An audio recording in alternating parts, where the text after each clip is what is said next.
দারুণ ছন্দে থাকা লিওনেল মেসির এই বছরের ব্যালন ডি অর জেতাটা সময়ের ব্যাপার বলে মনে করছেন পর্তুগিজ কোচ জোসে মরিনহো।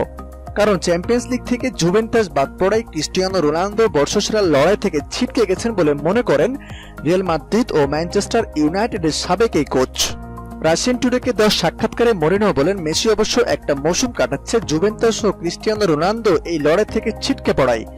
সে জানে যে ব্যালন ডি অর তার জন্য অপেক্ষা করছে। এর আগে 2009 থেকে 2012 সাল পর্যন্ত টানা 4 বার ও 2015 সালে বর্ষসেরা ফুটবলার নির্বাচিত হন লিওনেল মেসি। লিওনেল মেসিকে ম্যান টু ম্যান মার্কিংয়ে আটকাতে গিয়ে চরমভাবে ব্যর্থ হয়েছে ম্যানচেস্টার ইউনাইটেড। এই উদাহরণটি লিভারপুলকে সতর্ক করে দিয়েছেন জোসে মরিনহো। পর্তুগিজ কোচের মতে বার্সেলোনা তারকাকে আটকাতে হলে তার চারপাশে খাঁচা তৈরি করতে হবে। চ্যাম্পিয়ন্স লিগের সেমিফাইনালে বার্সেলোনা মুখোমুখি হবে শেষ 8-এ ওঠা পোর্তোকে হারানো লিভারপুল। আরেক ইংলিশ ক্লাব ইউনাইটেডকে 2 লেগে হারিয়ে মোট 4-0 ব্যবধানে এগিয়ে শেষ 4-এ উঠেছে কাতালান ক্লাবটি। গত সপ্তাহে ঘরের মাঠে ক্যাম্প নুয়ে ফিরতি পর্বে বার্সেলোনা 3-0 ব্যবধানে জয়ে জোড়া গোল করেন মেসি। দারুণ ছন্দে থাকা আর্জেন্টাইন তারকা চলতি মৌসুমের সব প্রতিযোগিতা মিলিয়ে এখন পর্যন্ত করেছেন 45 গোল।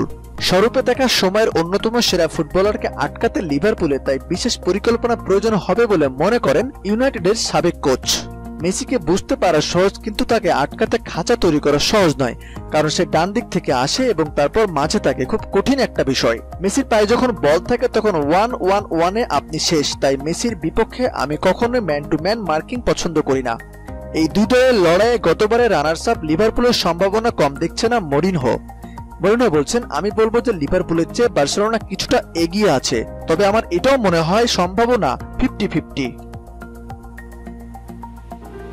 খেলা জগতের সব ইম্পর্টেন্ট খবরগুলো পেতে আমাদের চ্যানেলটি সাবস্ক্রাইব করে পাশে থাকা বেল আইকনটি বাজিয়ে দিন। ধন্যবাদ।